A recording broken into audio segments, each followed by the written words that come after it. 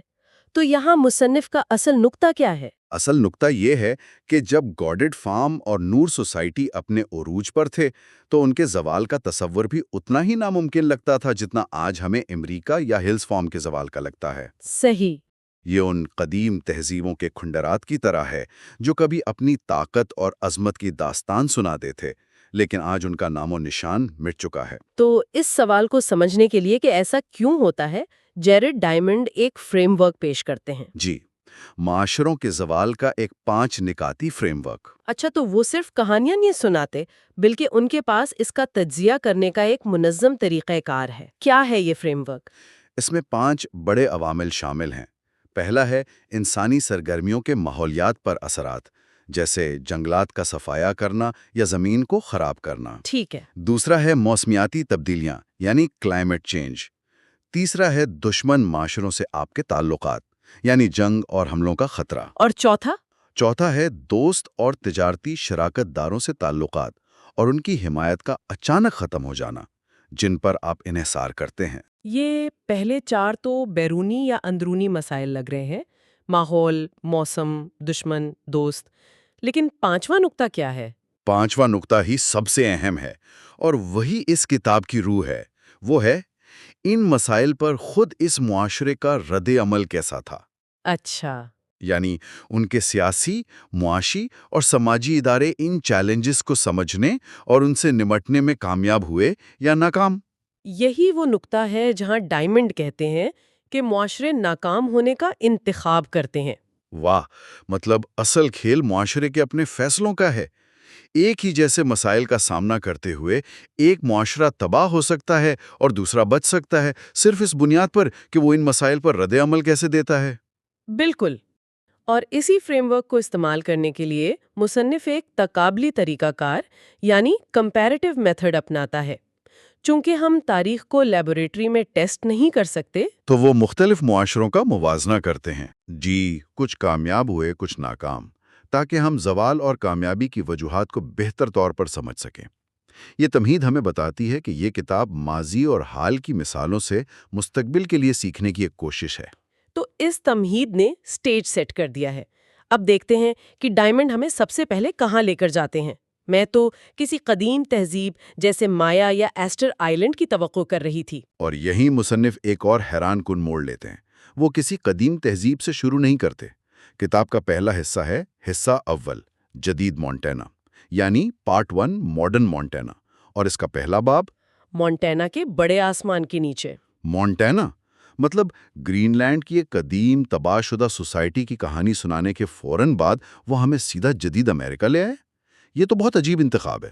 آخر ایک ایسی کتاب جو معاشروں کے خاتمے پر ہو، وہ جدید امریکہ کی ایک ریاست سے کیوں شروع ہو رہی ہے؟ یہی تو ان کے طریقہ کار کی ذہانت ہے۔ وہ یہ دکھانا چاہتے ہیں کہ یہ مسائل صرف تاریخ کی کتابوں کے لیے نہیں ہیں، یہ آج اسی وقت دنیا کے سب سے امیر اور طاقتور ملک کے اندر ہو رہے ہیں۔ صحیح۔ مونٹانا کو منتخب کرنے کی کئی وجوہات ہیں۔ ایک تو یہ کہ مونٹانا ایک جدید فرسٹ ورلڈ سوسائٹی ہے، لیکن اس کے ماحولیاتی مسائل بالکل حقیقی ہیں، اگرچہ باقی دنیا کے مقابلے میں شاید ہلکے ہوں، لیکن وہ موجود ہیں۔ اور دوسری اور سب سے اہم وجہ کیا ہے؟ وہ یہ ہے کہ یہاں ہم لوگوں کو جانتے ہیں، ہم ان کے نام جانتے ہیں، ان کی کہانیاں سن سکتے ہیں اور ان کے فیصلوں کے پیچھے کی وجوہات سمجھ سکتے ہیں۔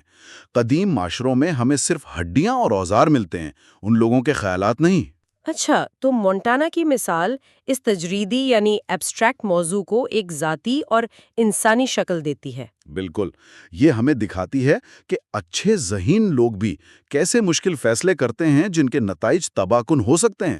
تو مونٹانا ایک زندہ لیبارٹری کی طرح ہے، جہاں ہم ان 5 نکات والے فریم ورک کو عملی طور پر دیکھ سکتے ہیں۔ تو پھر مونٹانا کے بڑے مسائل ہیں کیا؟ ڈائمنڈ 4 بڑے ماحولیاتی مسائل کی نشاندہی کرتے ہیں۔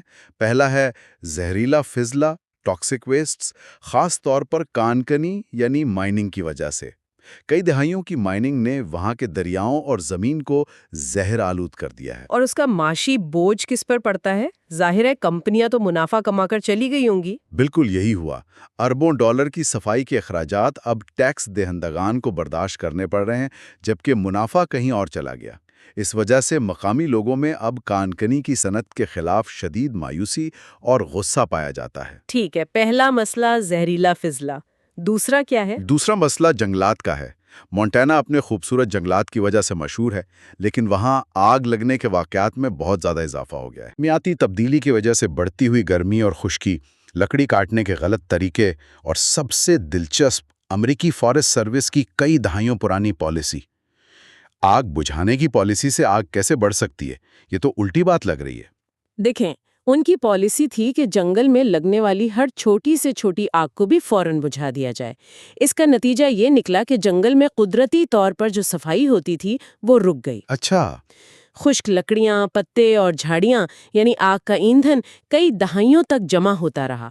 اب جب آگ لگتی ہے تو وہ اتنی شدید اور تباہ کن ہوتی ہے کہ اسے قابو کرنا ناممکن ہو جاتا ہے۔ یہ تو واقعی نیکی برباد گناہ لازم والی بات ہو گئی۔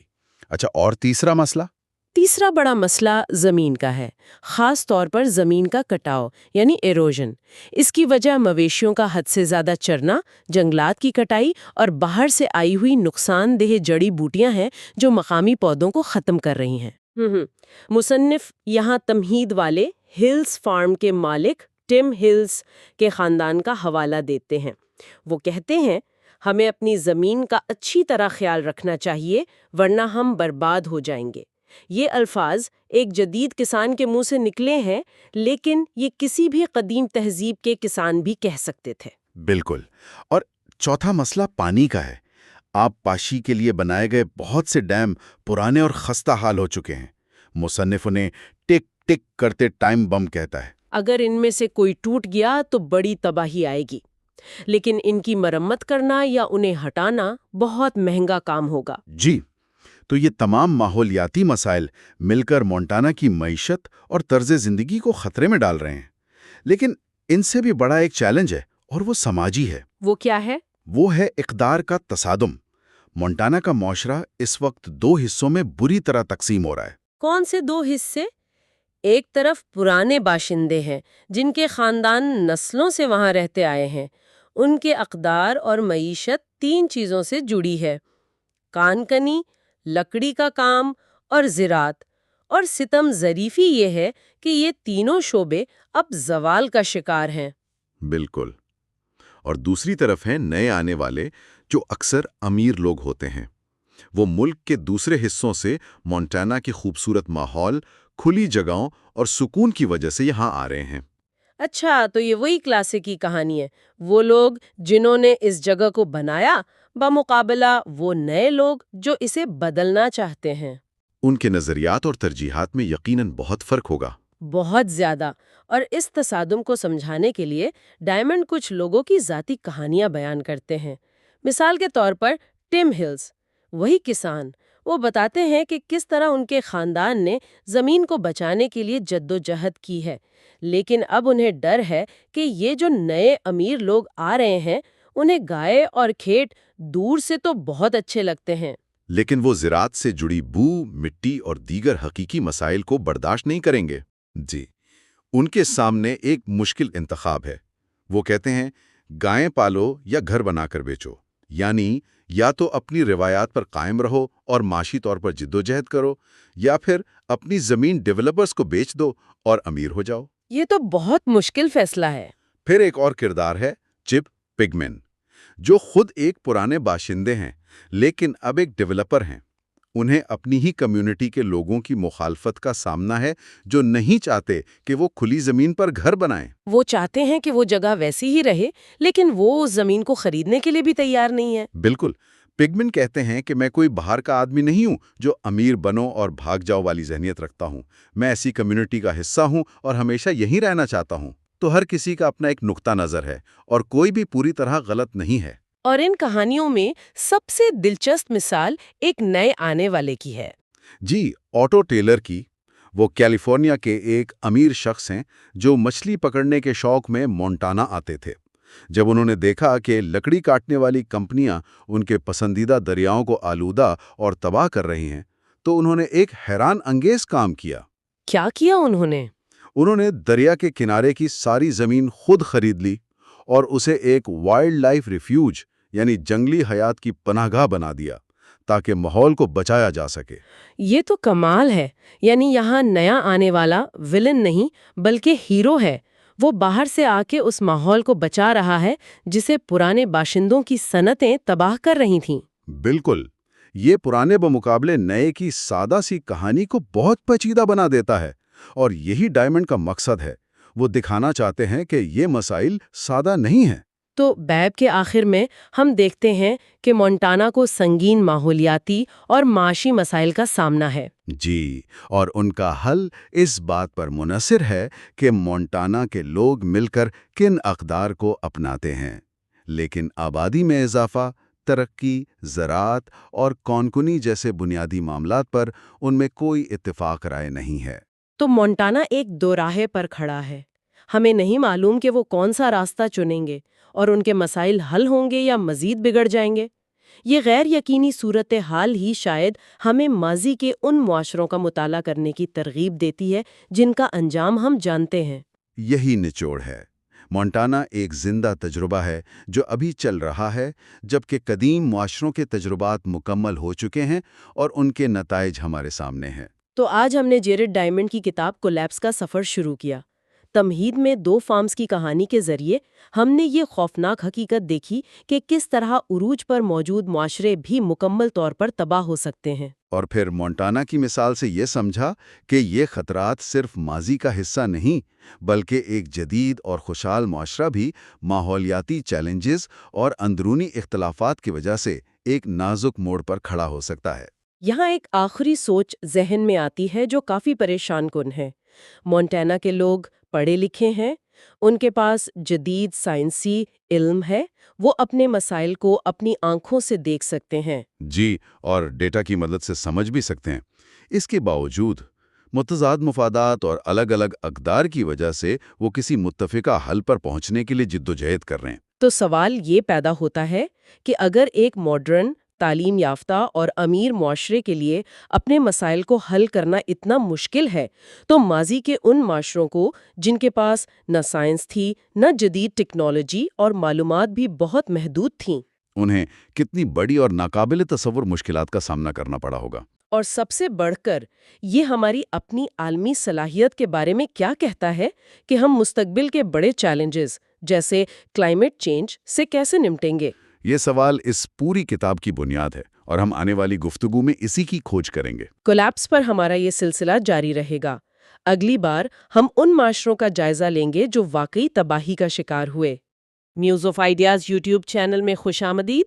پچھلی بار ہم نے معاشروں کے زوال کے لیے ایک 5 نکاتی فریم ورک پر بات کی تھی۔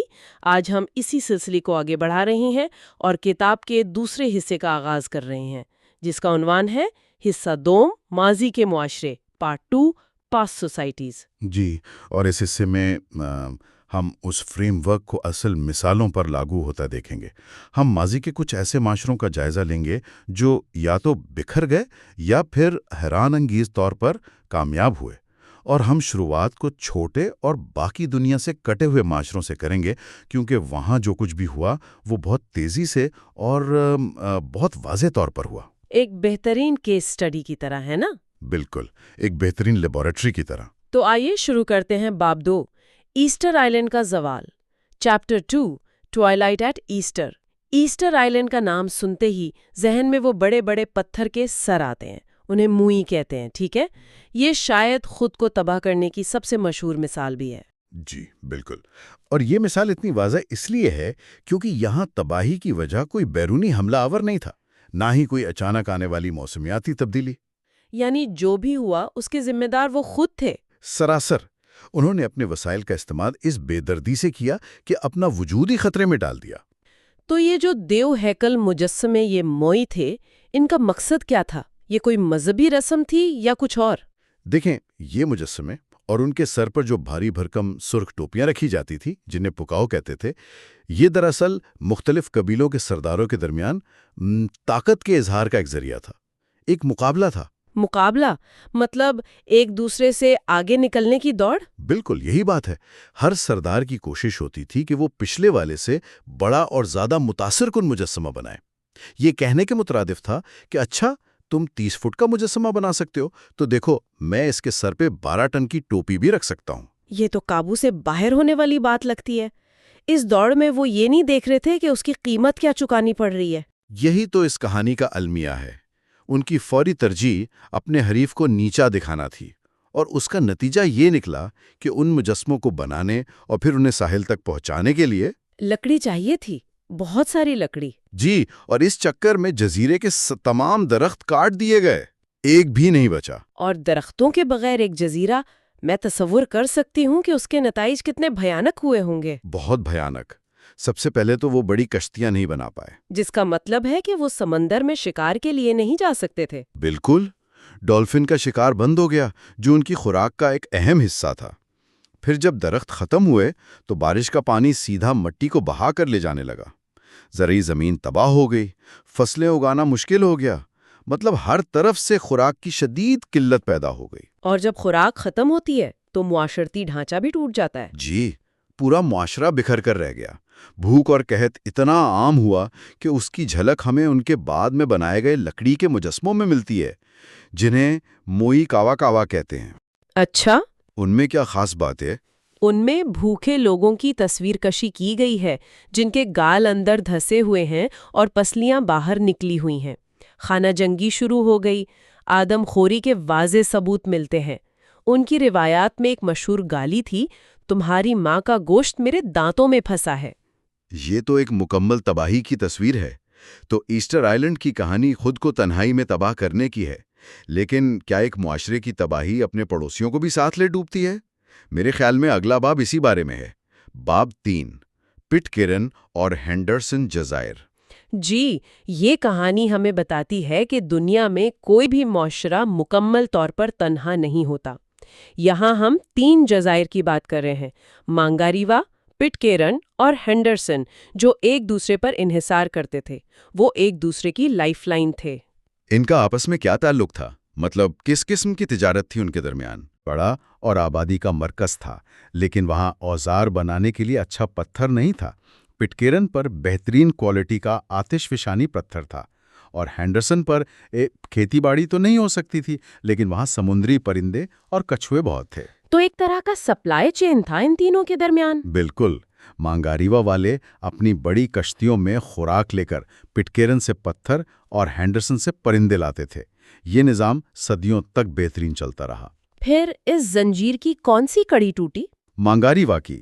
وہاں بھی ایسٹر آئلینڈ کی طرح ماحولیاتی تباہی ہوئی، جنگلات کا صفایا، مٹی کا کٹاؤ۔ نتیجہ یہ نکلا کہ وہاں خانہ جنگی اور قحط شروع ہو گیا، اور سب سے اہم بات، وہ بڑی کشتیاں نہیں بنا پائے۔ جی بالکل۔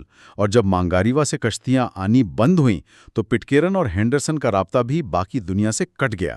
وہ گویا یتیم ہو گئے۔ اور وہ چھوٹے جزائر خود سے زندہ نہیں رہ سکے۔ نہیں رہ سکے۔ ہینڈرسن کے لوگ وہاں پھنس گئے، اور آثار قدیمہ سے پتہ چلتا ہے کہ انہوں نے زندہ رہنے کی ہر ممکن کوشش کی۔ انہوں نے دیوا ہیکل سیپیو سے اوزار بنانے کی کوشش کی، جو پتھر کا بہت ناقص متبادل تھا، لیکن بالآخر خوراک اور ضروری وسائل کے بغیر دونوں جزائر سے انسانی آبادی مکمل طور پر ختم ہو گئی۔ یعنی ایک معاشرے کے غلط فیصلوں کی قیمت اس کے پڑوسیوں کو بھی چکانی پڑی۔ اب ہم ایک بالکل مختلف ماحول کی طرف چلتے ہیں۔ باب 4، اناسازی اور ان کے پڑوسی۔ یہ امریکی جنوب مغرب کے لوگ تھے جو ایک بہت خشک اور مشکل ماحول میں رہتے تھے۔ جی، اور اناسازی معاشرے کی خاص بات ان کی کامیابی تھی۔ انہوں نے ایک ایسے ماحول میں ترقی کی جہاں پانی کی شدید کمی تھی۔ ان کا مرکز تھا چاکو کینین، جو ایک طرح کا دارالحکومت تھا، جہاں ارد گرد کی بستیوں سے خوراک اور وسائل جمع ہوتے تھے۔ ایک بہت ہی پیچیدہ نظام تھا ان کا۔ تو انہوں نے پانی جیسے بڑے مسئلے سے کیسے نمٹا؟ انہوں نے بارش کے غیر متوقع پانی کو قابو کرنے اور ذخیرہ کرنے کے لیے ڈیم اور نہروں کو ایک شاندار نظام بنایا۔ یہ نظام کچھ عرصے کے لیے بے حد کامیاب رہا، لیکن ان کی کامیابی کی وجہ ہی ان کے زوال کا سبب بنی۔ یہ نظام اتنا پیچیدہ تھا کہ جب شدید خشک سالی آئی تو اس کا ایک حصہ ناکام ہونے پر پوری زنجیر ہی ٹوٹ گئی۔ اور یہاں بھی جنگلات کی کٹائی کا مسئلہ تھا، لیکن ہمیں اس بارے میں اتنی تفصیل سے کیسے معلوم ہوا؟ یہاں سائنسدانوں نے ایک بہت ہی دلچسپ تکنیک کا استعمال کیا، جسے پیکریٹ میڈنز کا تجزیہ کہتے ہیں۔ ایک منٹ، کیا مطلب؟ قدیم چوہوں کے گھونسلوں سے؟ یہ کیسے ممکن ہے؟ جی، یہ کمال کی بات ہے۔ یہ چوہے نسل در نسل ایک ہی جگہ پر اپنا سامان، پتے، ٹہنیاں، بیج اکٹھا کرتے ہیں اور ان پر پیشاب کرتے ہیں۔ وقت کے ساتھ وہ پیشاب کرسٹل بن جاتا ہے اور ہر چیز کو ہزاروں سالوں کے لیے محفوظ کر لیتا ہے، ایک قدرتی ٹائم کیپسول کی طرح۔ واہ! ان ٹائم کیپسول سے پتہ چلا کہ چاکو کینین کبھی سنوبر اور جونیبر کے گھنے جنگلات سے گھرا ہوا تھا، جسے اناسائزی نے تعمیراتی لکڑی اور ایندھن کے لیے مکمل طور پر صاف کر دیا۔ اور انجام یہاں بھی وہی ہوا، خشک سالی اور ماحولیاتی تباہی؟ جی، تقریباً 1110 عیسوی کے بعد ان دونوں کے ملاپ نے ان کے پیچیدہ معاشرے کو تباہ کر دیا۔ یہاں بھی ہمیں خانہ جنگی اور آدم خوری کے شواہد ملتے ہیں۔ یہ اس بات کی ایک اور مثال ہے کہ جو حل مختصر مدت میں کامیاب لگتے ہیں وہی طویل مدت میں مہلک ثابت ہو سکتے ہیں۔ اب تک ہم نے نسبتاً چھوٹے معاشروں کی بات کی، لیکن باب 5 دی مایا کلیپسز ہمیں ایک بہت بڑی اور ترقی یافتہ تہذیب کی طرف لے جاتا ہے۔ جی، یہاں لاکھوں لوگ رہتے تھے اور مایا تہذیب کا زوال، جسے کلاسک مایا کولیپس بھی کہتے ہیں، تاریخ کے سب سے بڑے موموں میں سے ایک ہے۔ 909 عیسوی کے آس پاس ان کے بڑے بڑے شہر ویران ہونا شروع ہو گئے۔ وجوہات یہاں بھی وہی تھی، ماحولیاتی اور معاشرتی۔ بالکل، ان کی آبادی اس حد تک بڑھ گئی تھی کہ ان کے وسائل جواب دے گئے۔ ایک ماہر آثار قدیمہ نے کیا خوب کہا ہے کہ بہت سارے کسانوں نے بہت زیادہ زمین پر بہت زیادہ فصلیں اگائیں، بہت لمبے عرصے تک۔ اور ماحولیاتی مسائل میں کیا یہاں بھی جنگلات کی کٹائی ایک بڑا مسئلہ تھا؟ بہت بڑا مسئلہ۔ انہیں اپنے شاندار مندروں پر پلاسٹر کرنے کے لیے چونے کی بہت بڑی مقدار درکار ہوتی تھی، اور چونے کو گرم کرنے کے لیے لکڑی چاہیے۔ اندازہ ہے کہ ایک بڑے مندر پر پلاسٹر کرنے کے لیے ہزاروں ایکڑ جنگل کاٹنا پڑتا تھا۔ باپ رے! اس سے مٹی کا کٹاؤ بڑھا اور شاید مقامی سطح پر خشک سالی میں بھی اضافہ ہوا۔ اور ایسے بحران میں ان کے بادشاہ اور حکمران طبقہ کیا کر رہے تھے؟ یہ اس کہانی کا سب سے دلچسپ پہلو ہے۔ مایا بادشاہ خود کو دیوتاؤں کا نمائندہ سمجھتے تھے، جن کا کام بارش لانا اور خوشحالی کو یقینی بنانا تھا۔ تو جب خشک سالی آئی تو یہ ان کی ناکامی سمجھی گئی، ان کا اختیار کمزور پڑنے لگا۔ لیکن اس مسئلے کو حل کرنے کے بجائے وہ ایک دوسرے سے مقابلہ کرنے میں لگے رہے کہ کون زیادہ اونچا اور شاندار مندر بناتا ہے۔ یعنی وہ وسائل کو حقیقی مسائل پر لگانے کے بجائے اپنی شان و شوکت پر ضائع کرتے رہے۔ بالکل، اور جب بادشاہوں کے وعدے جھوٹے ثابت ہوئے اور قحط نے ڈیرے ڈال دیے تو معاشرہ ٹوٹ پھوٹ کا شکار ہو گیا۔ جنگیں بڑھ گئیں، بیماریاں پھیلیں اور لوگ جنوبی میدانی علاقوں کے ویران شہروں کو چھوڑ کر شمال کی طرف بھاگنے پر مجبور ہو گئے۔ مایا گرم اور مرطوب جنگلات میں ناکام ہوئے۔ اب ہم ایک ایسے معاشرے کی طرف چلتے ہیں جس نے برف اور سردی میں خود کو قائم کرنے کی کوشش کی۔ باب 6 وائکنگز کا دیباچہ، چیپٹر 6 دی وائکنگ پریلیوڈ اینڈ فیوگز۔ جی، یہ گرین لینڈ کی کہانی کا پس منظر ہے۔ گرین لینڈ میں نارس لوگوں کی کہانی سمجھنے کے لیے پہلے یہ جاننا ضروری ہے کہ وائکنگز پھیلے کیسے۔ ان کا پھیلاؤ ایک خودکار عمل، آٹو کیٹالیٹک پروسیس تھا۔ خودکار عمل؟ اس کا کیا مطلب ہے؟ اس کا مطلب ہے کہ یہ عمل خود کو ہی مزید تقویت دیتا ہے۔ اسکینڈینیویا میں بڑھتی ہوئی آبادی نے انہیں باہر کی طرف دھکیلا۔ جب پہلے کچھ لوگ باہر گئے اور لوٹ مار کے سامان یا نئی زمینوں کی خبریں لے کر واپس آئے تو اس نے اور لوگوں کو جانے کی ترغیب دی۔ ایک کامیابی دوسری کامیابی کو جنم دیتی گئی۔ یہ سلسلہ تب تک چلتا رہا جب تک وہ اپنی آخری حدوں تک نہیں پہنچ رہے۔ اور اسی پھیلاؤ کے نتیجے میں وہ گرین لینڈ پہنچے۔ تو باب 7 نورس گرین لینڈ کا عروج کیسے ہوا؟ ایرک دی ریڈ نے وہاں ایک بستی کی بنیاد رکھی۔ انہیں شروعات میں بہت سازگار حالات ملے۔ ایک تو زمین بہت زرخیز تھی، دوسرا اس وقت موسم نسبتاً گرم تھا، جسے میڈیول وارم پیریڈ کہتے ہیں، اور تیسرا ان کے پاس ایک بہت قیمتی چیز تھی، والرس کے دانت، جو یورپ میں ہاتھی دانت کی طرح بکتے تھے۔ اس تجارت سے وہ اپنی ضرورت کی چیزیں درآمد کرتے تھے۔ اور اپنی شناخت کو لے کر وہ بہت سینسیٹیو تھے، ہے نا؟ بہت زیادہ۔ وہ خود کو یورپی اور عیسائی سمجھتے تھے۔ انہوں نے وہاں چرچ بنائے، وہ یورپی فیشن کی پیروی کرتے تھے، اور سب سے بڑھ کر انہوں نے مویشی پالنے، خاص طور پر گائے پالنے کے یورپی طرز زندگی کو وہاں بھی برقرار رکھنے کی کوشش کی۔ یہی شناخت ان کی طاقت بھی تھی اور کمزوری بھی۔ بالکل، جیسا کہ ہم اگلے باب میں دیکھیں گے۔ تو پھر آخر ایسا کیا ہوا کہ یہ کامیاب معاشرہ ختم ہو گیا؟ باب 8 نورس گرین لینڈ کا خاتمہ۔ Chapter 8 Norse Greenland's end. Greenland میں نورس کا خاتمہ ہمارے 5 نکاتی فریم ورک کی بہترین مثال ہے۔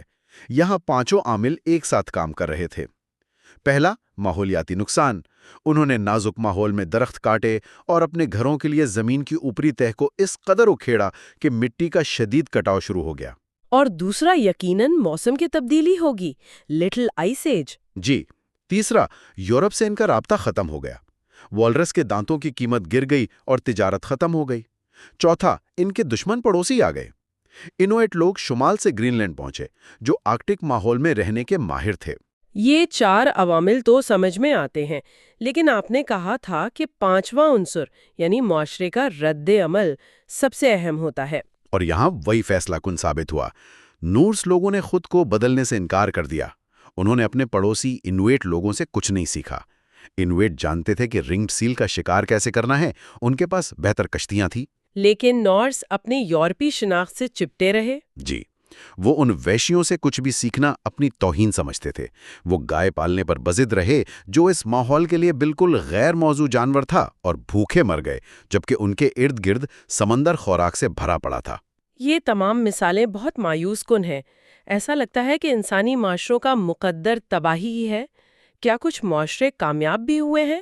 باب 9، کامیابی کے متضاد راستے۔ Chapter 9 opposite paths to success. بالکل، اور یہ سب سے اہم سبق ہے۔ زوال ناگزیر نہیں ہے۔ یہ باب ہمیں بتاتا ہے کہ معاشرے اپنے ماحولیاتی مسائل کو کامیابی سے حل کر سکتے ہیں، اور اس کی 3 بہترین مثالیں ہیں: نیو گنی، ٹوکوپیا اور ٹوکوگاوا جاپان۔ ان میں کیا فرق تھا؟ انہوں نے کیا مختلف طریقے اپنائے؟ نیو گنی اور ٹوکوپیا نے باٹم اپ یعنی عوامی سطح پر حل تلاش کیے۔ نیو گنی کے لوگوں نے ہزاروں سال کے تجربے کے بعد پائیدار زراعت کے ایسے طریقے ایجاد کیے جو آج بھی سائنسدانوں کو حیران کرتے ہیں۔ اور ٹوکوپیا؟ ٹوکوپیا کے چھوٹے سے جزیرے پر لوگوں نے اپنی آبادی کو سختی سے کنٹرول کیا اور ایک ایسا فوڈ فارسٹ بنایا جہاں ہر پودا کسی نہ کسی کام آتا تھا۔ اور جاپان کا طریقہ اس سے مختلف تھا۔ جی، ٹوکوگاوا جاپان ٹاپ ڈاؤن یعنی حکومتی سطح پر حل کی بہترین مثال ہے۔ 1600 کی دہائی میں جاپان کو لکڑی کے شدید بحران کا سامنا تھا، لیکن تب شوگن یعنی حکمران نے سخت قانون نافذ کیے۔ انہوں نے یہ کنٹرول کیا کہ کون، کہاں اور کتنی لکڑی کاٹ سکتا ہے، اور ملک بھر میں منظم طریقے سے جنگلات کو دوبارہ اگانے کی مہم چلائی۔ اور وہ کامیاب رہے؟ جی، سیاسی استحکام اور حکمرانوں کی طویل مدتی سوچ کی وجہ سے یہ ممکن ہوا۔ تو ماضی کے ان معاشروں کی کہانیوں سے ہم یہ سیکھتی ہیں کہ زوال یا کامیابی پہلے سے طے شدہ نہیں ہوتی۔ یہ سب کچھ اس بات پر منحصر ہے کہ کوئی معاشرہ اپنے مسائل کو پہچانتا ہے یا نہیں، اور پھر ان سے نمٹنے کے لیے کیا انتخاب کرتا ہے۔ بالکل۔ اور آخر میں سننے والوں کے لیے ایک سوچ۔ ایسٹر آئی لینڈ، مایا اور اناسازی یہ اپنے وقت کے سب سے زیادہ ذہین، تخلیقی اور ترقی یافتہ معاشروں میں سے تھے۔ ان کا زوال بے وقوفی کی وجہ سے نہیں ہوا، بلکہ ان فیصلوں کے غیر متوقع نتائج کی وجہ سے ہوا جو اس وقت بالکل منطقی لگ رہے تھے۔ یہ بات آج کے دور کے لیے ایک اہم سوال اٹھاتی ہے۔ جی، کہ کیا ہم اپنی تمام تر ٹیکنالوجی اور سائنسی علم کے باوجود اپنے مستقبل کو درپیش طویل مدتی خطرات کو پہچان کر ان پر اجتماعی طور پر عمل کرنے کے قابل ہیں، یا کہ ہم بھی ماضی کے ان معاشروں کی طرح اپنی ہی کامیابیوں کے جال میں پھنسے ہوئے ہیں؟ Welcome to Muse of Ideas YouTube channel. پچھلی گفتگو میں ہم نے دیکھا تھا کہ کس طرح ایسٹر آئی لینڈ اور مایا جیسی قدیم تہذیبیں اپنے عروج پر پہنچ کر ماحولیاتی مسائل کی وجہ سے زوال کا شکار ہوئیں۔ آج ہم اسی سلسلے کو آگے بڑھائیں گے اور دیکھیں گے کہ کیا ہم یعنی جدید معاشرے تاریخ سے کچھ سیکھ پائے ہیں یا نہیں۔ ہم اب بات کر رہے ہیں حصہ سوم، جدید معاشرے یعنی پارٹ 3، ماڈرن سوسائٹیز پر۔ اس حصے میں ہم ان معاشروں کا جائزہ لیں گے جو آج ماحولیاتی اور آبادی کے دباؤ جیسے چیلنجز کا سامنا کر رہے ہیں۔ تو آئیے اس کی شروعات ایک انتہائی سنگین اور سبق آموز مثال سے کرتے ہیں۔ ماخوذ میں اسے اس عنوان سے پیش کیا گیا ہے: باب 10، افریقہ میں مالتھس، روانڈا کی نسل کشی، یعنی مالتھس ان افریقہ، روانڈاز جینوسائیڈ۔ یہ عنوان ہی اپنے آپ میں ایک پوری کہانی ہے۔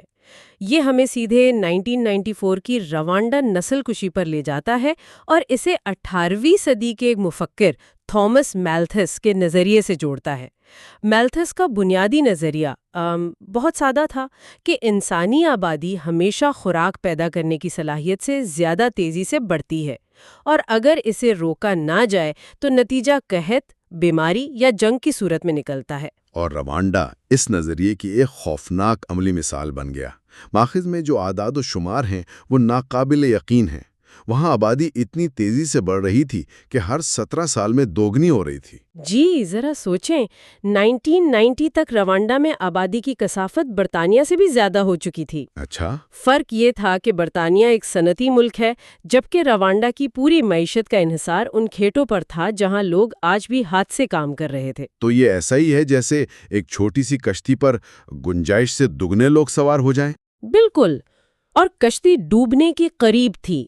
ہر خاندان کے پاس زمین کے چھوٹے چھوٹے ٹکڑے تھے جو ہر نسل کے ساتھ مزید تقسیم ہوتے جا رہے تھے۔ نوجوانوں کے پاس کوئی زمین نہیں تھی، کوئی مستقبل نہیں تھا۔ لیکن یہاں پر ماخذ ایک بہت اہم نقطہ اٹھاتا ہے۔ وہ کیا؟ کہ آبادی کا دباؤ اور وسائل کی کمی ایک بارود کا ڈھیر تو تھا، لیکن اس ڈھیر کو آگ لگانے والی ماچس کچھ اور تھی۔ یہ بات مجھے سب سے زیادہ پریشان کرتی ہے۔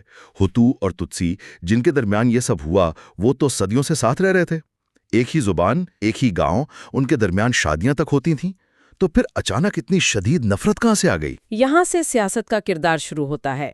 دیکھیں، دو طرح کی وجوہات ہوتی ہیں، حتمی اور فوری، یعنی الٹیمیٹ اینڈ پروکسیمیٹ کازز۔ صحیح۔ حتمی وجوہات وہ گہرے بنیادی مسائل تھے جیسے آبادی کا دباؤ، زمین کی کمی اور معاشی بحران، لیکن فوری وجہ یعنی وہ ماچس جس نے آگ لگائی، وہ سیاسی اشرافیہ کی پیدا کردہ نسلی نفرت تھی۔ مطلب انہوں نے اپنے اقتدار کو بچانے کے لیے؟ جی، انہوں نے ہتو عوام کو یہ کہہ کر بھڑکایا کہ تمہاری ساری مصیبتوں کی جڑ یہ تتسی اقلیت ہے۔ یعنی انہوں نے ایک معاشی اور ماحولیاتی مسئلے کو ایک نسلی رنگ دے دیا۔ ماخذ میں روانڈا کے لوگوں کا ایک قول نقل کیا گیا ہے جو رونگٹے کھڑے کر دیتا ہے۔ وہ کہتے تھے کہ زمین بہت کم تھی اور لوگ بہت زیادہ۔ اگر کچھ لوگ کم ہو جائیں تو باقی بچ جانے والوں کے لیے زیادہ وسائل ہوں گے۔ اور یہی اس المیے کا سب سے بڑا سبق ہے۔ جب بھی ہم کسی بحران کو دیکھتے ہیں تو ہمیں صرف ظاہری وجہ پر نہیں رکنا چاہیے، بلکہ ان گہری چھپی ہوئی وجوہات کو تلاش کرنا چاہیے جو معاشرے کو اندر سے کھوکھلا کر رہی ہوتی ہیں۔ صحیح کہا۔ تو روانڈا کی کہانی یہ بتاتی ہے کہ جب ماحولیاتی دباؤ اور خراب سیاست آپس میں مل جائیں تو کیا ہوتا ہے۔ لیکن کیا ہو اگر ماحول ایک جیسا ہو مگر سیاسی فیصلے بالکل مختلف ہوں؟ ماخذ ہمیں ایک ایسے ہی قدرتی تجربے کی طرف لے جاتا ہے جو ایک ہی جزیرے پر رونما ہوا۔ باب 11، ایک جزیرہ، دو قومیں، ڈومینیکن ریپبلک اور ہیتی، یعنی دی ڈومینیکن ریپبلک اینڈ ہیتی۔ یہ ہیسپینیولا جزیرے کی کہانی ہے جو کیریبین میں واقع ہے۔ اس جزیرے کے مغربی حصے پر ہیٹی ہے اور مشرقی حصے پر ڈومینیکن ریپبلک۔ ماخذ میں ایک حیران کن منظر بیان کیا گیا ہے۔ اگر آپ سیٹلائٹ سے اس جزیرے کو دیکھیں یا سرحد پر کھڑے ہوں تو آپ کو ایک واضح لکیر نظر آئے گی۔ اچھا، کیسی لکیر؟ ایک طرف ڈومینیکن ریپبلک کے ہرے بھرے جنگلات اور دوسری طرف ہیٹی کی بھوری، بنجر اور کٹی ہوئی زمین۔ یہ فرق واقعی حیران کن ہے۔ اعداد و شمار کے مطابق ڈومینیکن ریپبلک کا تقریباً 28% حصہ جنگلات پر مشتمل ہے، جبکہ ہیٹی میں یہ شرح صرف 1% ہے۔ صرف 1%؟ ایک ہی جزیرہ، ایک ہی جیسا موسم، پھر اتنا بڑا فرق کیوں؟ اس کی جڑیں تاریخ میں بہت گہری ہیں۔ نوآبادیاتی دور میں ہیٹی فرانس کی کالونی تھا اور گنے اور کافی کی وجہ سے اسے فرانس کا موتی کہا جاتا تھا۔ یہ اس وقت دنیا کی امیر ترین کالونیوں میں سے ایک تھی، لیکن اس دولت کی قیمت اس نے اپنے ماحول سے وصول کی۔ بالکل، اس نے اپنا سارا ماحولیاتی سرمایہ چند دہائیوں میں خرچ کر دیا۔ دوسری طرف ڈومینیکن ریپبلک اسپین کے لیے اتنا اہم نہیں تھا، اس لیے وہ نسبتاً پسماندہ رہا، جس کی وجہ سے اس کے قدرتی وسائل محفوظ رہے۔ ایک منٹ، یہ بات تو بڑی عجیب ہے۔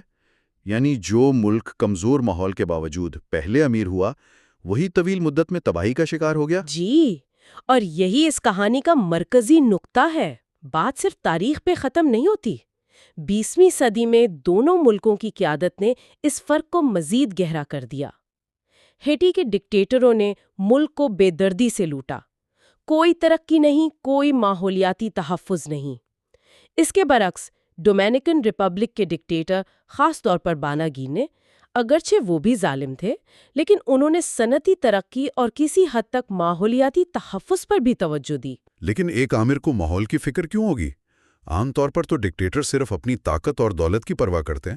کیا یہ صرف ووٹ حاصل کرنے کا ایک حربہ تھا؟ ماخذ میں اس پر مختلف آراء کا ذکر ہے۔ کچھ کا خیال ہے کہ یہ ایک سیاسی چال تھی، لیکن کچھ یہ بھی مانتے ہیں کہ بالاگیر نے اپنی طویل زندگی میں ملک کو تباہ ہوتے ہوئے دیکھا تھا۔ ایک دلچسپ نظریہ یہ بھی ہے کہ وہ ہیٹی کے بنجر پن کو دیکھ کر اپنے ملک کو اس سے بہتر اور سرسبز رکھنا چاہتے تھے، ایک طرح کی قومی غیرت کے طور پر۔ وجہ جو بھی ہو، نتیجہ تو واضح ہے۔ بالکل۔ آج ہیٹی شدید غربت اور ماحولیاتی تباہی کا شکار ہے، جبکہ ڈومینیکن ریپبلک کی معیشت اور ماحول دونوں بہتر حالت میں ہیں۔ یہ اس بات کی ایک طاقتور مثال ہے کہ قیادت کے فیصلے کس طرح ایک قوم کی تقدیر بدل سکتے ہیں۔ اور یہ تو ایک چھوٹے سے جزیرے کی بات ہے۔ اب ذرا سوچیں کہ جب اتنے ہی بڑے فیصلے ایک ایسے ملک میں ہوں جس کی آبادی 1.5 ارب کے قریب ہو، تو اس کا اثر صرف اس ملک پر نہیں بلکہ پوری دنیا پر کیسا ہوگا؟ ظاہر ہے ہم چین کی بات کر رہے ہیں۔ ہمارے ماخذ کا اگلا باب اسی پر ہے۔ باب 12، چین لڑکھڑاتا ہوا دیو، یعنی چائنا لرچنگ جائنٹ۔ لڑکھڑاتا ہوا دیو کا عنوان بہت معنی خیز ہے۔ چین ایک دیو کی طرح ہے، دنیا کی سب سے بڑی آبادی، سب سے تیزی سے بڑھتی ہوئی معیشت، لیکن یہ اپنے ہی وزن تلے لڑکھڑا رہا ہے، خاص طور پر ماحولیاتی وزن تلے۔ صحیح۔ چینی کی معاشی ترقی ایک معجزہ ہے، لیکن اس معجزے کی قیمت اس کا ماحول ادا کر رہا ہے۔ ماخذ میں جو مسائل گنوائے گئے ہیں وہ واقعی سنگین ہیں۔ پانی کی شدید قلت کا ذکر ہے۔ یہ بات تو ہوش اڑا دینے والی ہے کہ ملک کا دوسرا سب سے بڑا دریا، زرد دریا، 1997 میں سال کے 230 دن تک خشک رہا۔ جی، ایک پورا دریا ہی غائب ہو گیا۔ اور یہ صرف پانی کی بات نہیں ہے، فضائی آلودگی، آبی آلودگی، زمین کا صحرا میں تبدیل ہونا، یہ سب مل کر چین کو ہر سال اربوں ڈالر کا معاشی نقصان پہنچا رہے ہیں۔ لیکن اس کا عالمی اثر وہ کیا ہے؟ دیکھیں، چین کا مقصد اپنے تمام شہریوں کو فرسٹ ورلڈ کا طرز زندگی فراہم کرنا ہے۔ اگر وہ اس میں کامیاب ہو جاتا ہے، یعنی اگر چین کے 1.40 ارب لوگ امریکیوں یا یورپیوں کی طرح وسائل استعمال کرنا شروع کر دیں، تو دنیا کے وسائل کی کھپت اور آلودگی تقریباً دوگنی ہو جائے گی۔ اور ماخذ میں مصنف واضح طور پر کہتا ہے کہ دنیا اس بوجھ کو برداشت نہیں کر سکتی۔ یہ تو ایک بہت ہی خوفناک تصویر ہے۔ لیکن عنوان میں لڑکھڑاتا یعنی لرچنگ کا لفظ کیوں استعمال کیا گیا ہے؟ اس لیے کہ چین کی تاریخ ہی ایسی ہے۔ اس کی مرکزی حکومت بہت بڑے پیمانے پر اور بہت تیزی سے سمت تبدیل کرتی ہے۔ ماخذ مثال دیتا ہے کہ ایک وقت تھا جب چین نے دنیا کا سب سے بڑا بحری بیڑا بنایا اور پھر اچانک فیصلہ کر کے اسے مکمل طور پر ختم کر دیا۔ اچھا۔ یہی چیز آج ماحولیاتی پالیسیوں میں نظر آتی ہے۔ ایک طرف وہ 3 گارجز ڈیم جیسے متنازع منصوبے بناتے ہیں، تو دوسری طرف وہ دنیا کا سب سے بڑا جنگلات لگانے کا پروگرام بھی چلا رہے ہیں۔ تو مستقبل کے بارے میں کیا کہا جا سکتا ہے؟ کیا کوئی امید ہے؟ ماخذ دونوں طرح کے اشارے دیتا ہے۔ مایوسی کی وجہ یہ ہے کہ معاشی ترقی اب بھی اولین ترجیح ہے، لیکن امید کی وجہ یہ ہے کہ اب عوامی سطح پر ماحولیاتی مسائل کے خلاف احتجاج بڑھ رہا ہے، میڈیا ان مسائل کو اٹھا رہا ہے اور خود حکومت بھی ان کی سنگینی کو تسلیم کرنے لگی ہے۔ آخر میں ماخذ یہ کہتا ہے کہ چین کا مستقبل ہی دنیا کا مستقبل طے کرے گا۔ ہم نے اب تک ترقی پذیر ممالک اور ایک ابھرتی ہوئی سپر پاور کی بات کی، لیکن کیا امیر ترقی یافتہ فرسٹ ورلڈ ممالک ان مسائل سے محفوظ ہیں؟ آپ سوچیں گے کہ ان کے پاس ٹیکنالوجی ہے، پیسہ ہے، تعلیم ہے، لیکن ہمارے ماخذ کا اگلا باب ایک ایسے ہی ملک کی کہانی سناتا ہے۔ باب 13، آسٹریلیا کی کون کنی یعنی مائننگ آسٹریلیا۔ یہاں کون کنی کا لفظ بہت دلچسپ ہے۔ اس کا مطلب صرف زمین سے معدنیات نکالنا نہیں، بلکہ یہ ایک استعارہ ہے۔ کہ یورپی آباد کاروں نے آسٹریلیا کے پورے قدرتی ماحول کو ایک کان کی طرح استعمال کیا، جسے صرف خالی کرنا ہوتا ہے، اس کی حفاظت نہیں کرنی ہوتی۔ یہ ایک مضبوط الزام ہے، لیکن اس کے پیچھے وجہ کیا ہے؟ آسٹریلیا تو ایک جدید ملک ہے۔ وجہ یہ ہے کہ آسٹریلیا کا ماحول دنیا کے سب سے پرانے، نازک اور سب سے کم زرخیز ماحول میں سے ایک ہے۔ یہاں بارش بہت کم اور غیر متوقع ہوتی ہے۔ اس کے باوجود مقامی ایبوریجنل لوگوں نے تقریباً 46,000 سال تک اس ماحول کے ساتھ ہم آہنگی میں ایک پائیدار زندگی گزاری۔ لیکن جب برطانوی آباد کار یہاں آئے تو وہ اپنے ساتھ یورپ کے گیلے اور زرخیز ماحول کے مطابق کاشتکاری کے طریقے لے آئے، جو آسٹریلیا کے خشک اور نازک ماحول کے لیے بالکل نامناسب اور تباہ کن ثابت ہوئے۔ بالکل۔ تو یہ ایک طرح کی معاشرتی نادانی ہوئی ہے نا؟ Societal blindness. ہاں، اور یہ ایک بہترین تصور ہے۔ اس کا مطلب یہ نہیں کہ وہ لوگ بے وقوف تھے، اس کا مطلب یہ ہے کہ پورا معاشرہ مل کر ایک ایسی حقیقت کو نظر انداز کر رہا تھا جو بالکل سامنے تھی۔ انہیں ہریالی تو نظر آ رہی تھی، لیکن وہ اس زمین کی اندرونی کمزوری کو دیکھنے سے قاصر تھے، یا شاید دیکھنا ہی نہیں چاہتے تھے۔ اور پھر انہوں نے بھیڑوں کی صنعت کو فروغ دیا، جسے زمین کو بری طرح خراب کیا، جسے اوور گریزنگ کہتے ہیں۔ انہوں نے مختصر مدت کے فائدے کے لیے ایسے فیصلے کیے جن کے طویل مدتی نتائج تباہ کن تھے۔ اور صرف یہی نہیں، ماخذ میں باہر سے لائے گئے جانوروں کی کہانی بھی بڑی دلچسپ ہے، خرگوشوں کی مثال۔ ہاں، وہ تو ایک کلاسیکی مثال ہے۔ انہوں نے سوچا کہ ہم یورپ سے کچھ خرگوش لا کر یہاں شکار کا شوق پورا کریں گے، اور وہ چند خرگوش آسٹریلیا کے سب سے بڑے ماحولیاتی ویلن بن گئے۔ واقعی؟ بالکل۔ خرگوشوں نے ساری چارہ گاہیں کھا لیں، اور لومڑیوں نے، جنہیں خرگوشوں کو قابو کرنے کے لیے لایا گیا تھا، مقامی جانوروں کا شکار کر کے ان کی کئی نسلوں کو ختم کر دیا۔ یہ ماحولیات کی ایک ایسی فلم لگتی ہے جس کا اسکرپٹ غلط ہو گیا ہو۔ آسٹریلیا کی کہانی یہ سبق دیتی ہے کہ ایک امیر اور تعلیم یافتہ معاشرہ بھی اپنی ماحولیاتی بنیادوں کو تباہ کر سکتا ہے اگر وہ اپنے ماحول کی حدود اور حقیقت کو نہ سمجھے۔ تو آج کی گفتگو سے یہ بات بالکل واضح ہو جاتی ہے کہ جدید معاشرے، چاہے وہ روانڈا جیسا غریب ملک ہو، ہیٹی اور ڈومینیکن ریپبلک جیسے ترقی پذیر ممالک ہوں، چین جیسی ابھرتی ہوئی طاقت ہو، یا آسٹریلیا جیسا ترقی یافتہ ملک، سبھی کسی نہ کسی شکل میں ماحولیاتی حدود اور آبادی کے دباؤ جیسے مشترکہ چیلنجز کا سامنا کر رہے ہیں۔ اور ان تمام مثالوں کو دیکھنے کے بعد ایک سوال بار بار ذہن میں آتا ہے، جسے ماہر آثار قدیمہ جوزف ٹینٹر نے بھی اٹھایا تھا۔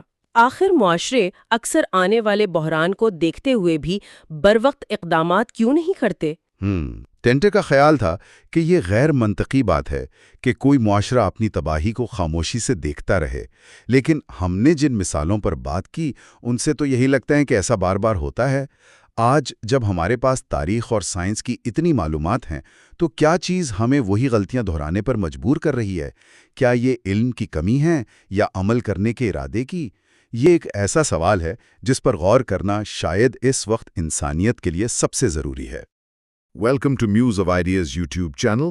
کتاب کے تجزیے کے اس سلسلے میں آج ہم آخری حصے پر بات کریں گے، حصہ 4، عملی اسباق، یعنی پارٹ 4، پریکٹیکل لیسنز۔ جی، اور اس میں ہم 3 بہت اہم ابواب کا جائزہ لیں گے جو ماضی کے معاشروں کے زوال سے حاصل ہونے والے اسباق کو ہماری جدید دنیا پر لاگو کرتے ہیں۔ بالکل۔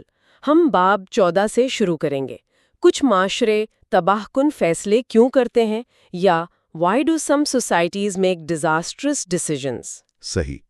پھر باب 15 میں دیکھیں گے کہ بڑے کاروبار اور ماحولیات یعنی big businesses and the environment کا آپس میں کیا تعلق ہے۔ اور آخر میں باب 16 میں دنیا ایک پولڈر کے طور پر، یعنی the world as a polder کے تصور کو سمجھنے کی کوشش کریں گے۔ تو آج کی گفتگو کا مقصد یہ سمجھنا ہے کہ آخر معاشرے اجتماعی طور پر ایسی غلطیاں کیوں کرتے ہیں جو ان کی تباہی کا باعث بنتی ہیں، اور کیا آج کی دنیا ان غلطیوں سے بچ سکتی ہے؟ یہی سب سے بڑا سوال ہے۔ چلیں باب 14 سے شروع کرتے ہیں۔ یہ بنیادی سوال ہی بہت دلچسپ ہے۔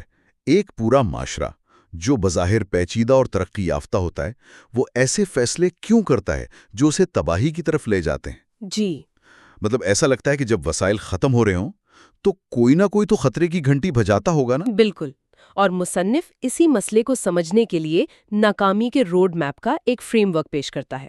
اس کے 4 مراحل ہیں؟ 4 مراحل۔ اچھا، پہلا مرحلہ ہے کسی مسئلے کا پہلے سے اندازہ لگانے میں ناکامی۔ یعنی وہ آنے والے طوفان کو دیکھ ہی نہیں پاتے؟ جی بالکل، کبھی کبھی معاشروں کے پاس ماضی کا کوئی تجربہ ہی نہیں ہوتا۔ جیسے گرین لینڈ میں نورس آباد کاروں کو اندازہ نہیں تھا کہ آئس لینڈ کے مقابلے میں وہاں کی زمین کتنی نازک ہے۔ تو وہ انجانے میں اسے تباہ کرتے رہے؟ ہاں، اور بعض اوقات لوگ ماضی کے تجربات کو بھول جاتے ہیں۔ اوہ، یہ تو بہت عام بات ہے، ہم سبق کتنی جلدی بھول جاتے ہیں نا؟ بالکل، جیسے 1973 کے تیل کے بحران کے بعد امریکہ میں کچھ سالوں تک چھوٹی گاڑیاں مقبول رہیں، لیکن پھر لوگ اسے بھول کر بڑی ایس یو ویز کی طرف واپس آ گئے۔ گویا کچھ ہوا ہی نہیں تھا۔ جی، ٹھیک ہے، تو پہلا قدم ہے آنے والے خطرے کو نہ دیکھ پانا یا بھول جانا۔ پھر دوسرا مرحلہ کیا ہے؟ دوسرا مرحلہ ہے جب مسئلہ پیدا ہو جائے تو اسے سمجھنے میں ناکامی۔ اچھا، مسئلہ اکثر آہستہ آہستہ بڑھتا ہے اور معمول کے اتار چڑھاؤ میں چھپا رہتا ہے۔ یعنی جیسے کہتے ہیں کہ مینڈک کو اگر آہستہ آہستہ گرم ہوتے پانی میں رکھا جائے تو وہ خطرے کو محسوس ہی نہیں کرتا جب تک بہت دیر نہ ہو جائے۔ بہترین مثال ہے، گلوبل وارمنگ کو ہی دیکھ لیں۔ سال بہ سال درجہ حرارت اوپر نیچے ہوتا ہے تو طویل مدتی رجحان کو نظر انداز کرنا آسان ہو جاتا ہے۔ لوگ کہتے ہیں دیکھو پچھلے سال سے تو اس سال سردی زیادہ ہے، یہ سب وارمنگ کی باتیں غلط ہیں۔ بالکل یہی ہوتا ہے۔ ٹھیک ہے، اب آتے ہیں تیسرے مرحلے پر، جو مجھے سب سے زیادہ پریشان کن لگتا ہے۔ مسئلے کو سمجھنے کے باوجود اسے حل کرنے کی کوشش نہ کرنا، یہ کیسے ممکن ہے؟ یہ سب سے پیچیدہ مرحلہ ہے۔ اس کی کئی وجوہات ہو سکتی ہیں۔ ایک ہے عقلی طور پر برا رویہ۔ عقلی طور پر برا رویہ؟ مطلب جان بوجھ کر غلط کام کرنا؟ ایک طرح سے ہاں، اس میں سب سے بڑی وجہ ہے مفادات کا ٹکراؤ، یعنی کنفلکٹ آف انٹرسٹ۔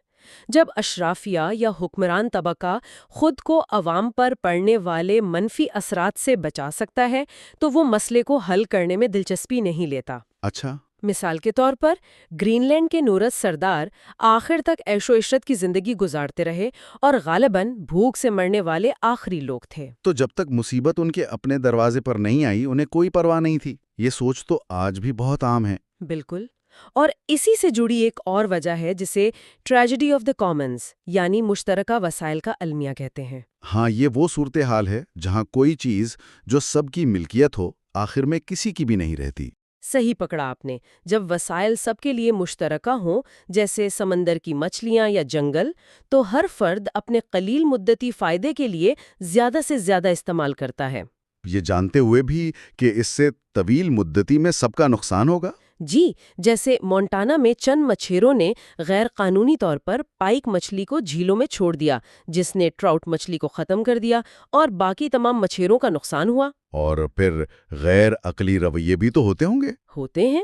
کبھی کبھی معاشرہ اپنی بنیادی اقدار سے اس قدر چمٹے رہتے ہیں کہ وہ حالات کے مطابق خود کو بدلنے سے انکار کر دیتے ہیں، چاہے اس کی قیمت تباہی ہی کیوں نہ ہو۔ یعنی ضد پر اڑ جاتے ہیں؟ جی، گرین لینڈ کے نوروس نے مرنا قبول کر لیا لیکن مقامی اینویٹ لوگوں کے بقا کے طریقے اپنانے سے انکار کر دیا کیونکہ وہ خود کو یورپی اور عیسائی سمجھتے تھے۔ یہ تو بہت گہری بات ہے، یعنی اپنی شناخت بچانا زندگی بچانے سے زیادہ اہم ہو گیا تھا۔ بالکل، اور ناکامی کے روڈ میپ کا آخری چوتھا مرحلہ ہے مسئلے کو حل کرنے کی کوشش کرنا لیکن ناکام ہو جانا۔ کیونکہ شاید بہت دیر ہو چکی ہوتی ہے۔ جی، کوشش بہت دیر سے کی جاتی ہے۔ ٹھیک ہے، تو یہ ناکام فیصلوں کا فریم ورک آج کے طاقتور اداروں جیسے بڑی کارپوریشنز پر کیسے لاگو ہوتا ہے؟ یہ تو اگلا سوال ہے۔ جی، اور اس پر ہم باب 15 میں بات کریں گے، بڑے کاروبار اور ماحول یعنی big businesses and the environment. ہم تاثر تو یہی ہے کہ کاروبار کا فائدہ ماحول کے نقصان میں ہے۔ یہ ہمیشہ درست نہیں ہوتا۔ مصنف 2 بالکل مختلف ماڈلز پیش کرتا ہے۔ پہلا ماڈل تو وہی ہے جو آپ کہہ رہے ہیں، ماحول کو نقصان پہنچانے والے کاروبار، جیسے کان کنی کی صنعت۔ ہاں، جہاں کمپنیاں اکثر ماحول کو صاف کرنے کی ذمہ داری اٹھائے بغیر دیوالیہ ہو جاتی ہیں اور اربوں ڈالر کا خرچ ٹیکس دہندگان پر آ جاتا ہے۔ اسے مصنف ریپ اینڈ رن لاگنگ بھی کہتا ہے نا؟ جی، یعنی جنگلات کی بے دریغ کٹائی، خاص طور پر غریب ممالک میں جہاں قانون کمزور ہوتے ہیں۔ ٹھیک ہے، یہ تو پہلا ماڈل ہوا، لیکن دوسرا ماڈل کیا ہے؟ دوسرا ماڈل زیادہ دلچسپ ہے اور وہ ہے ماحول دوست پالیسیاں اپنانے والے کاروبار۔ اس کی بہترین مثال شیورون آئل کمپنی کا پاپوا نیو گنی میں کوٹوبو آئل فیلڈ کا منصوبہ ہے۔ ایک منٹ، ایک آئل کمپنی اور وہ ماحول دوست پالیسی اپنا رہی ہے، یہ کیسے ہو سکتا ہے؟ آپ کا شک بجا ہے۔ سوال یہی ہے کہ ایک منافع کمانے والی کمپنی ایسا کیوں کرے گی؟ اس کی 3 بڑی وجوہات ہیں۔ اچھا، پہلی ہے عوامی دباؤ۔ آج کی دنیا میں بڑی بین الاقوامی کمپنیوں کی ساکھ بہت اہم ہے۔ ایک بڑا ماحولیاتی سکینڈل ان کے برانڈ کو اربوں کا نقصان پہنچا سکتا ہے۔ ٹھیک ہے، ساکھ بچانا سمجھ میں آتا ہے، اور دوسری وجہ ہے طویل مدتی بچت۔ دیکھیں، آلودگی کو روکنا اسے صاف کرنے سے کہیں زیادہ سستا ہے۔ یہ تو منطقی بات ہے۔ جی، اور تیسری اور شاید سب سے اہم وجہ ہے کام کرنے کا سماجی لائسنس، یعنی سوشل لائسنس ٹو آپریٹ۔ سماجی لائسنس؟ اس سے کیا مراد ہے؟ اس کا مطلب ہے مقامی آبادی کی حمایت۔ اس کے بغیر بڑے منصوبے چلانا ناممکن ہے۔ پاپوا نیو گنی میں بوگنویل کے تانبے کی کان کو مقامی لوگوں نے ماحولیاتی نقصان کی وجہ سے بند کروا دیا تھا، جس سے کمپنی کا سارا سرمایہ ڈوب گیا۔ اوہ، شیورون اس انجام سے بچنا چاہتی تھی۔ اس کا مطلب ہے کہ صارفین کا بھی اس میں ایک اہم کردار ہے۔ بالکل، صارفین براہ راست کانکن کمپنیوں پر دباؤ نہیں ڈال سکتے، لیکن وہ ٹفنی جیسے زیورات فروشوں پر دباؤ ڈال سکتے ہیں کہ وہ صرف صاف ذرائع سے حاصل کردہ دھاتیں استعمال کریں۔ اچھا، تو یہ ایک زنجیر کی طرح کام کرتا ہے۔ جی، اسی طرح فارسٹ اسٹیورڈشپ کونسل اور مرین اسٹیورڈشپ کونسل جیسی تنظیمیں سرٹیفیکیشن کے ذریعے صارفین کو بتاتی ہیں کہ کون سی لکڑی یا مچھلی پائیدار ذرائع سے حاصل کی گئی ہے۔ ٹھیک ہے، تو انفرادی کمپنیاں تو عوامی دباؤ میں آ کر صحیح کام کر سکتی ہیں، لیکن جب ہم پوری دنیا کو دیکھتے ہیں تو مسائل بہت بڑے نظر آتے ہیں۔ کیا یہ اسباق عالمی سطح پر بھی لاگو ہو سکتے ہیں؟ یہ سوال باب 16 اٹھاتا ہے، دنیا ایک پولڈر کے طور پر، یعنی the world as a polder۔ اچھا، تو مصنف یہاں کن بڑے چیلنجز کی بات کرتا ہے؟ وہ 12 بڑے عالمی ماحولیاتی مسائل کی فہرست دیتا ہے، جن میں سے چند یہ ہیں: جنگلات کی کٹائی، مچھلیوں کے ذخائر کا خاتمہ، پانی کی قلت، زہریلے کیمیکلز کا پھیلاؤ اور موسمیاتی تبدیلی۔ اور انسانی آبادی کا ماحولیاتی اثر، اس سے کیا مراد ہے؟ کیا صرف تعداد مسئلہ ہے؟ نہیں، اصل مسئلہ فی کس اثر یعنی پر کیپٹا امپیکٹ ہے۔ اچھا، امیر ممالک کا ایک شہری غریب ممالک کے ایک شہری کے مقابلے میں 32 گنا زیادہ وسائل استعمال کرتا ہے اور فضلہ پیدا کرتا ہے۔ 32 گنا، یہ تو ایک بہت بڑا فرق ہے۔ بہت بڑا۔ اور اگر چین اپنی بڑی آبادی کے ساتھ فرسٹ ورلڈ کے معیار زندگی تک پہنچ جاتا ہے تو دنیا کے وسائل کا استعمال تقریباً دگنا ہو جائے گا۔ یہ ایک ناقابل برداشت بوجھ ہوگا۔ یہ تصویر تو بہت مایوس کن لگ رہی ہے۔ کیا کوئی امید کی کرن ہے؟ کے طور پر کا تصور پیش کرتا ہے۔ پولڈر؟ یہ کیا چیز ہے؟ پولڈر نیدرلینڈز میں سمندر سے حاصل کی گئی زمین کو کہتے ہیں، جو سطح سمندر سے نیچے ہوتی ہے۔ وہاں امیر اور غریب سب ایک ہی خطرے میں رہتے ہیں۔